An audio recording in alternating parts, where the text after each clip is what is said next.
Ini rahasianya. Pembuka jenis kebaikan. Masuk al di sini. Maka surah Al-Fatihah, seluruh ayatnya, kalau dipelajari dengan benar dan diamalkan, dia akan membuka semua jenis kebaikan yang diharapkan dalam hidup. Orang ingin sukses, pelajari Al-Fatihah, maka akan dibuka kesuksesan. Ada yang sakit, ingin mendapat kesembuhan cepat, pelajari Al-Fatihah. Di situ ada rahasia bagaimana mendapatkan kesembuhan cepat dari Allah. Orang ingin rezeki, ingin ilmu, pelajari Al-Fatihah. Maka di situ ada nilai-nilai kebaikan yang cepat dibuka. Makanya satu-satunya surah dalam Al-Quran yang banyak namanya sesuai dengan objek kebaikannya hanya Al-Fatihah. Dia disebut Asy-Syifa karena di dalamnya ada kandungan untuk mempercepat datangnya kesembuhan dari Allah.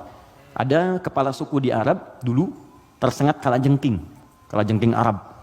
Racun masuk ke dalam sampai sekarat. Secara medis nggak bisa, semua angkat tangan.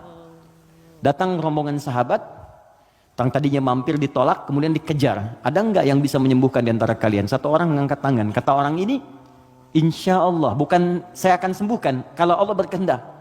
Dibawa orang ini, kemudian menghadap pada kepala suku tadi, dilihat kondisinya, dibacakan Al-Fatihah. Hanya sekali baca. Tidak diulang, tanpa wasilah apapun, begitu dibacakan, selesai baca, sembuh orangnya. Nah ini pembuka semua jenis, makanya dalam setiap keadaan seringkali dibaca Al-Fatihah, Fatihah, Al-Fatihah. Tapi persoalannya, kok orang dulu bisa sekali baca sembuh, orang sekarang ratusan ribuan kali nggak sembuh-sembuh gitu. Persoalannya apa? Nah rahasia Al-Fatihah ada di ayat kelimanya. Ini yang mau saya sampaikan, ini hadis qudsi di sini. Ya. Ayat kelima, yuk kalau kita hitung dari Bismillah, Bismillahirrahmanirrahim, Alhamdulillahirabbil alamin, Arrahmanirrahim, Maliki yaumiddin. Kelima, Iyyaka na'budu wa iyyaka nasta'in. Saya bacakan hadis qudsinya, ini yang mengiringi ayat ini saat diturunkan. An Abi Hurairah radhiyallahu taala anhu qala, dari riwayat sahabat Abu Hurairah semoga Allah meridhai kepadanya, qala Rasulullah sallallahu alaihi wasallam, saya mendengar Rasulullah SAW berkata, qala Allahu azza wa jalla, kata Nabi, saya mendengar Allah menyampaikan di hadis qudsi, qasamtu shalah baini wa baina abdi, saya bagi salat kepada dua bagian antara aku dengan hambaku, wali abdi ma sa'al, dan kalau hambaku benar menunaikan tugasnya, maka aku akan kabulkan apapun yang ia minta pada saat itu. Nah ketika menyebut kalimat salat, ternyata yang disebut Al-Fatihah. Idza qala al-'abdu, jika seorang hamba benar membaca alhamdulillahi rabbil alamin, qala Allahu azza wa jalla, maka Allah akan menjawab, hamadani 'abdi, hambaku sedang memujiku sekarang.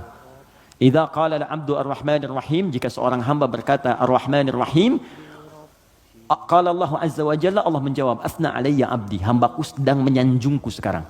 Idza qala al-'abdu maliki yaumiddin, jika hamba membaca maliki yaumiddin, qala Allahu azza wa jalla majjadani 'abdi, maka Allah langsung menjawab, hambaku sedang mengagungkanku sekarang. Gini, maksud kalimat ini di pembuka yang 4 ini, kata para ahli hadis, salah satunya ingin memberikan gambaran kepada kita bahwa setiap beraktivitas rasakan kita dipersaksikan oleh Allah. Itu poinnya.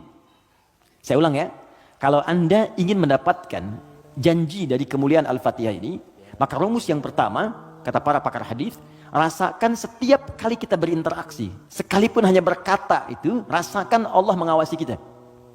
Itu yang disebut ihsan namanya. Apa namanya? Ihsan. Itu ada di hadis Muslim, nomor hadis yang ke-8, paling kiri sebelah atas. Hadis Muslim. Nomor hadis yang ke-8. Di Al-Arba'in, nomor hadis yang kedua. Riwayat Umar bin Khattab. Ihsan an ta'budallaha ka'annaka tarah fa illam takun tarahu fa innahu yarak. Perhatikan baik-baik. Anda jadikan, kata Nabi, ini rumus cepatnya, kalau semua hidup ingin dimudahkan oleh Allah, semua ingin dibuka kebaikannya, maka pertama jadikan semua aktivitas kita sebagai ibadah. Itu poinnya.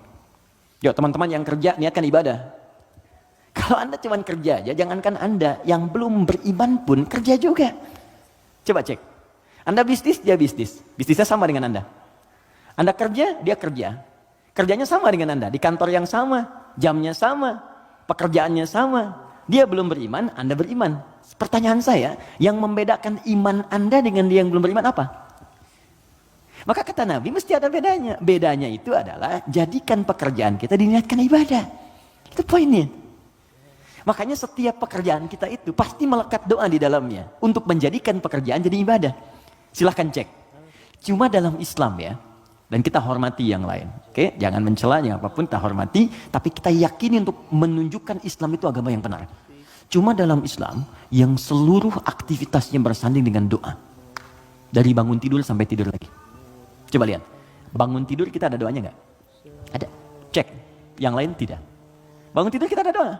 Makan ada doanya? Ada. Minum? Ada. Berpakaian? Ada. Bahkan maaf ya, urusan ke toilet pun ada doanya. Bahkan kakinya diatur. Masuk toilet kaki kiri, keluar kanan. Beda dengan ke masjid. Masuk masjid kaki kanan, keluar kiri. Doa masuk keluar beda. Tuh, bekerja ada doanya. Even kita tidak tahu doanya pun, kata Nabi cukupkan dengan kalimat Bismillahirrahmanirrahim. Kullu amrin dzibalin la yubda'u fihi bi Bismillahirrahmanirrahim fahuwa abtar. Setiap perbuatan baik yang tidak diiringkan kalimat Allah di dalamnya, minimal Bismillahirrahmanirrahim. Paling singkat Bismillah. Minum Bismillah, makan Bismillah, ya bekerja Bismillah. Itu kalau kita nggak ungkapkan itu mohon maaf, nilai ibadahnya hilang. Ya.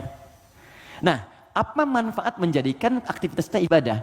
Di antara manfaatnya, kalau kita menjadikan itu ibadah dan kita merasa disertai, diawasi oleh Allah, maka mustahil Anda akan mengerjakan yang buruk dalam hidup. Mustahil. Ini ada minuman ditawarkan pada Anda. Dan Anda merasa saat akan minum ini, Allah mengawasi kita. Maka mustahil Anda akan menyentuh minuman yang tidak disukai oleh Allah. Mustahil. Demi Allah saya katakan. Nggak akan pernah Anda minum minuman yang dilarang, bahkan mengucapkan kalimat Bismillah. Udah minum aja dulu whiskinya pakai Bismillah biar dosanya kurang dikit. Nggak bisa. Mustahil. Nggak akan Anda sentuh. Pekerjaan juga begitu. Ya, kaki, tangan, teman-teman yang tugas di dewan, nggak akan nyusun anggaran macam-macam. Kenapa? Karena merasa Allah lihat. Nggak mungkin Anda tanda tangan sesuatu, sementara Anda merasa disaksikan Allah. Dan Anda tanda tangan pada yang buruk, mustahil. Oh tapi kan fee-nya besar nih proyeknya. Allah menyaksikan kita. Atau saya istikharah dulu deh biar benar. Jelas ya? Nah, kalau kita merasa disaksikan Allah, kemudian kita berada di track yang benar untuk mengerjakan kebaikan. Jadi dari mulai kepala sampai kaki itu semua baik. Melihat baik, karena takut begitu melihat yang salah, Allah lihat nih, malu. Mendengar baik, melangkah baik. Ketika kebaikan ini dijaga, maka terbukalah semua pintu kebaikan. Ini maksudnya. Maka ketika Anda jadikan ibadah, maka perhatikan kalimatnya. Idza qala al-'abdu, ketika hamba sampai pada kalimat iyyaka na'budu. Ya Allah, kepadamu saja, untukmu saja. Perhatikan cara menerjemahkannya. Kami beribadah. Maksudnya kami jadikan semua aktivitas kami sebagai ibadah hanya kepadamu saja. Salat kami hanya untukmu. Puasa kami hanya untukmu. Bekerja pun kami niatkan mendapat ridhamu. Tidur pun kami niatkan mendapat ridhamu. Makanya sebelum tidur kita ada doanya. Kan? Jika Anda benar mengucapkan kalimat ini, iyyaka na'budu, dan kita praktekkan dalam hidup, perhatikan. Wa iyyaka nasta'in. Ya Allah, saya seorang hamba yang pasti punya persoalan dan butuh pertolonganmu. Kalaupun saya punya masalah, pasti saya hanya akan minta kepadamu. Lihat jawabannya. Hadza baini wa baina abdi. Langsung dijawab oleh Allah tuntas. Ini perjanjian antara aku dengan hambaku. Wali abdi. Kalau hambaku benar komitmen dengan perkataannya, mengerjakan semua aktivitasnya sebagai ibadah kepadaku, masalah apapun yang dia minta, aku akan kabulkan. Hadis qudsi. Apapun yang dia minta, aku akan kabulkan. Bahkan ada orang yang belum minta sudah diberikan oleh Allah Subhanahu wa taala, bergantung pada level ibadah yang dia kerjakan. Semakin tinggi, semakin kuat.